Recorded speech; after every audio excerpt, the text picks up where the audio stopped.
Topic है bacterial cell wall. Basically bacterial cell wall क्या होती है? बैक्टीरियल सेल वॉल एक बहुत ही टफ और रिजिड स्ट्रक्चर होती है जो कि बैक्टीरिया में जो है, जैसे कि ये सपोज हमारा बैक्टीरिया है, इसकी प्लाज्मा मेम्ब्रेन है और उसके बाद में जो ये वॉल होती है ये होती है सेल वॉल।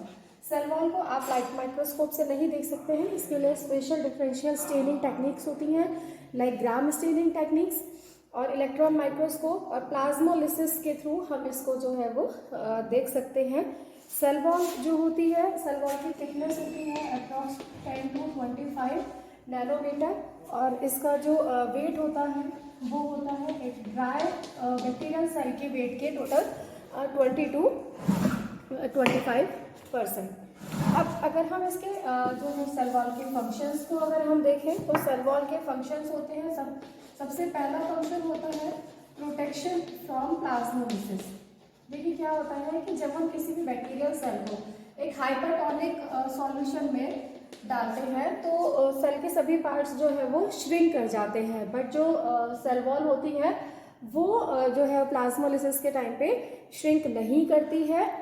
और ये इसकी जो श्रिंकेज है वो जो नहीं होती है वो उसका रीज़न है कि इसमें पेप्टाइडोग्लाइकन लेयर होती है।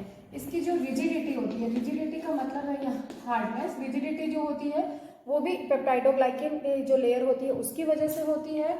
सेल वॉल किसी भी बैक्टीरिया सेल को शेप प्रोवाइड कराती है, जो भी शेप साइज वगैरह जो वेरी करता है कि कोई बैक्टीरिया सर्कुलर फॉर्म में होता है, कोई बैक्टीरिया रॉड शेप में होता है तो वो इसी की वजह से होता है।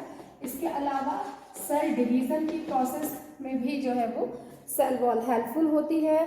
इसके अलावा प्रोटेक्शन प्रोवाइड कराती है from toxic substance. Bacterial cell के आजू बाजू बाहर जो है काफ़ी सारे टॉक्सिक सब्सटेंसेस होते हैं, उनसे जो है वो सेल वॉल उसको प्रोटेक्शन प्रोवाइड कराती है। इसके अलावा एक बहुत ही मेन जो है सेल वॉल का फंक्शन है वो है किसी भी बैक्टीरिया को वायरुलेंस फैक्टर प्रोवाइड कराना, यानी कि उसकी पैथोजेनिसिटी, वायरुलेंस फैक्टर को प्रोवाइड कराना। क्योंकि बैक्टीरिया काफ़ी ऐसे जो है कुछ इस तरह के जो है मटेरियल्स को सिक्रीट करता है, फॉर एग्जांपल एंडोटॉक्सिन, जो कि किसी के अंदर अगर चला जाए तो उसको इन्फेक्शन कॉज कर सकता है। तो बैक्टीरिया की जो वायरुलेंस फैक्टर होता है, पैथोजेनिसिटी की जो उसकी क्वालिटी है, जो उसकी एबिलिटी है, वो सेल वॉल की वजह से ही आती है। नेक्स्ट इसका एक रहता है site and action of antibiotics.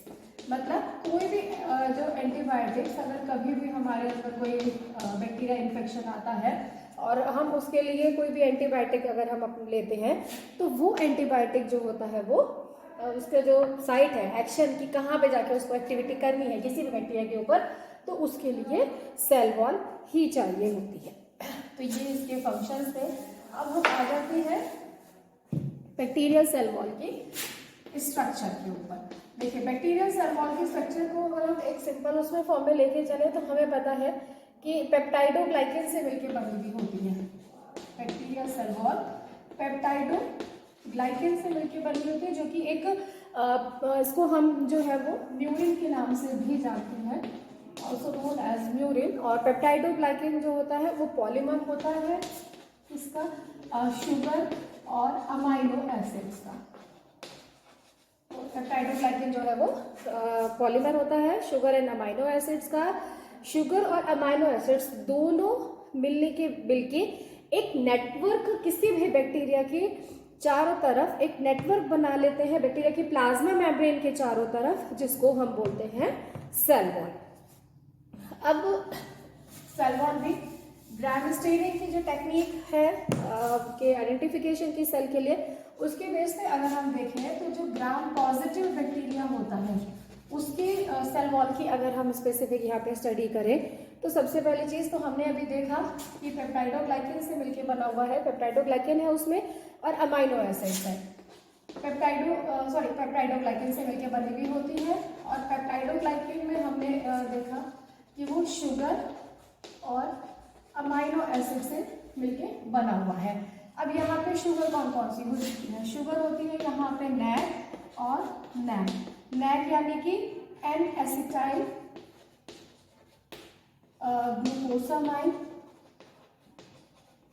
और नैम होती है एन एसिटाइल म्यूरामिक एसिड।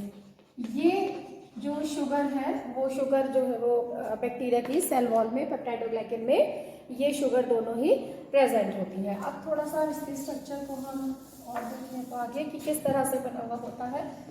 अब मैंने शुगर बताई N acetyl glucosamine, N acetyl muramic acid, N acetyl glucosamine, N acetyl muramic acid, N acetyl glucosamine. अब ये जो शुगर है ये शुगर आपस में जो ये कनेक्टेड है ये कनेक्टेड होती है थ्रू बीटा 1,4 लिंकेज बॉन्ड के थ्रू।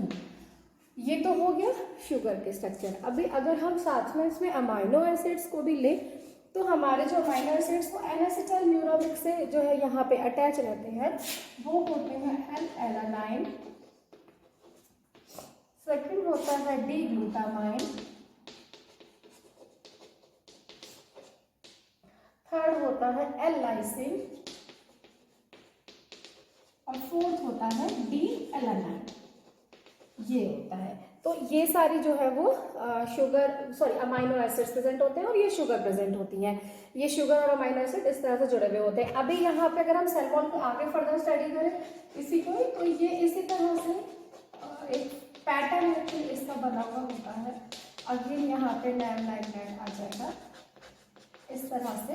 और अगेन ये सारी जो है एलानाइन जो ये रहती है हमारी अमाइनो एसिड्स, ये यहाँ पे इस तरह से इसके साथ में अटैच हो जाते हैं।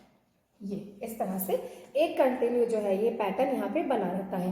अब ये किस तरह से आपस में जुड़ा हुआ होता है, जो ये वाला अमाइनो एसिड है एल लाइसिन, ये नेक्स्ट पैटर्न के डी एलानाइन से यहाँ पे इस तरह से जो है ये एक बॉन्ड के थ्रू जुड़ा हुआ होता है, एक ब्रिज यहाँ पे बना हुआ होता है और इस ब्रिज को ही हम बोलते हैं pentaglycine bridge.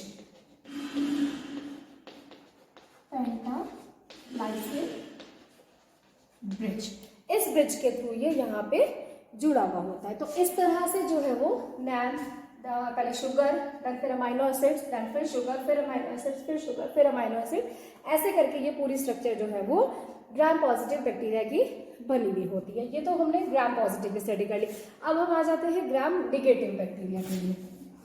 Gram negative bacteria में अगर हम बहुत सिंपल सा लेके चले तो देखिए शुगर भी प्रेजेंट है, पेप्टाइडोग्लाइकन लेयर उसमें भी होती है।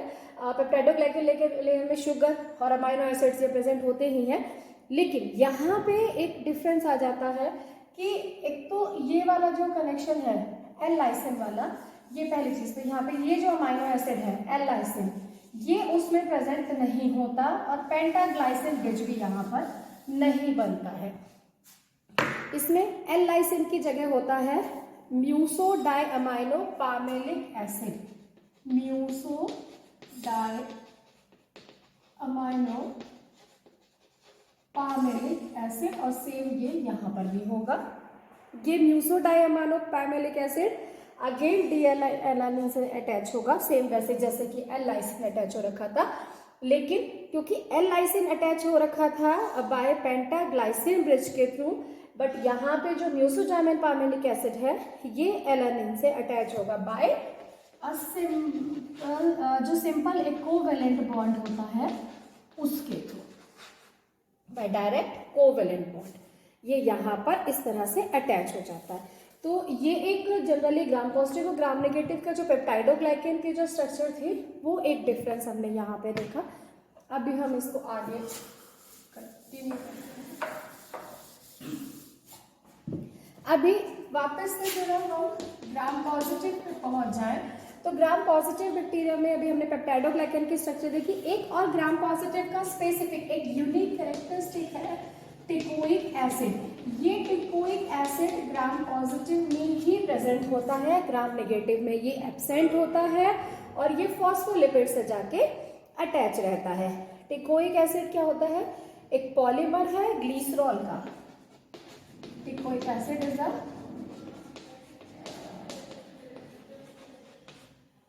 Polymer of glycerol. ये जो होता है किसी भी सेल वॉल की स्ट्रक्चर के लिए, उसकी मेंटेनेंस के लिए बहुत यूजफुल होता है। ये दो तरह का होता है,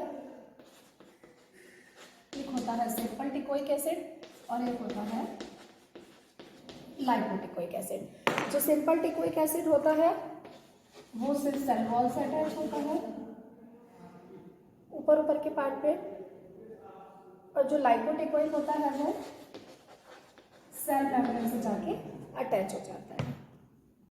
तो जैसे कि सिंपल टिकोइक का बताया, सिंपल टिकोइक जो है वो सेल वॉल के साथ अटैच होता है और लाइपोटिकोइक एसिड सेल मेम्ब्रेन के साथ अटैच होता है। यहाँ पे जो लाइपो है इसका मतलब लिपिड से है, सेल मेम्ब्रेन में जाके ये जो है वो फॉस्फोलिपिड से जाके अटैच हो जाता है। तो इस तरह से जो था ये स्ट्रक्चर रही ग्राम पॉजिटिव की। अभी अगर हम ग्राम निगेटिव के स्ट्रक्चर को हम देखें, देखिए ग्राम पॉजिटिव में बहुत ज़्यादा क्वांटिटी में पेप्टाइडोग्लाइकन की लेयर होती है और ग्राम निगेटिव में जो पेप्टाइडोग्लाइकन लेयर होती है वो काफ़ी कम होती है। इसमें क्या होता है जनरली, जैसे आप देखो कि ये बैक्टीरिया है, ये इसकी प्लाज्मा मेम्ब्रेन हो गई, देन फिर ये इसकी सेल वॉल हो गई, ये सेल मेम्ब्रेन, ये सेल वॉल। सेल मेम्ब्रेन और सेल वॉल के बीच का जो ये स्पेस है, इस स्पेस को बोला जाता है पेरिप्लाज्मिक स्पेस। और पेरिप्लाज्मिक स्पेस में दो पेप्टाइडोग्लाइकन की चेन होती है, दो चेन होती हैं पेप्टाइडोग्लाइकन की पेरिप्लाज्मिक स्पेस में।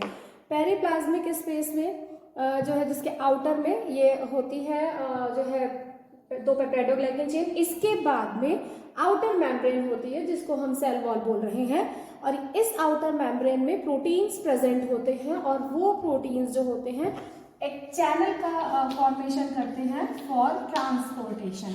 ट्रांसपोर्ट के लिए चैनल का जो है वो फॉर्मेशन ये लोग आउटर मेम्ब्रेन में करते हैं। इसके अलावा अगर हम ग्राम निगेटिव के बारे में ही और बात करें तो ग्राम निगेटिव, जैसे कि ग्राम पॉजिटिव में मैंने बताया कि टिकोइक एसिड उसका एक यूनिक कैरेक्टरिस्टिक है, सेम ऐसे ही ग्राम निगेटिव का जो यूनिक कैरेक्टरिस्टिक है वो है लाइपोपॉलीसैकेराइड। ये ग्राम पॉजिटिव में प्रेजेंट नहीं होता और ग्राम निगेटिव में ही प्रेजेंट होता है। लाइपोपॉलीसैकेराइड एक यूनिक कैरेक्टरिस्टिक्स है फॉर ग्राम निगेटिव बैक्टीरिया। इसके 3 पार्ट्स होते हैं। इसमें जो फर्स्ट होता है वो होता है लिपिड ए। लिपिड ए जो होता है वो एम्बेडेड होता है आउटर मेम्ब्रेन में, आउटर मेम्ब्रेन में होता है, और इसके अलावा ये एंडोटॉक्सिन एक्टिविटी भी देता है। एंडोटॉक्सिन यानी कि पैथोजेनिसिटी, मतलब डिजीज कॉज करने वाली एक्टिविटी जो क्वालिटी होती है वो लिपिड ए के थ्रू ही आती है।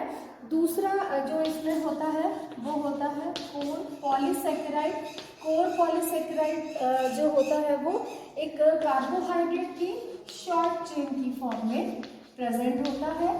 और थर्ड जो इसका आता है वो आता है ओसोमेटिक एंटीजन। देखिए जब यहाँ एंटीजन की बात आ रही है तो इसका मतलब क्या है कि ये एंटीबॉडी फॉर्मेशन जो का काम करता है, इंड्यूस करता है एंटीबॉडी फॉर्मेशन की प्रोसेस को। और आउटर मोस्ट लेयर में होता है पॉलीसैकेराइड ही होता है और मोस्ट वेरिएबल पार्ट ये होता है। तो ये अभी तक हमने ग्राम पॉजिटिव और ग्राम नेगेटिव सेल वॉल और एक होल सेल वॉल की स्ट्रक्चर को हमने इस पर स्टडी किया। Thank you.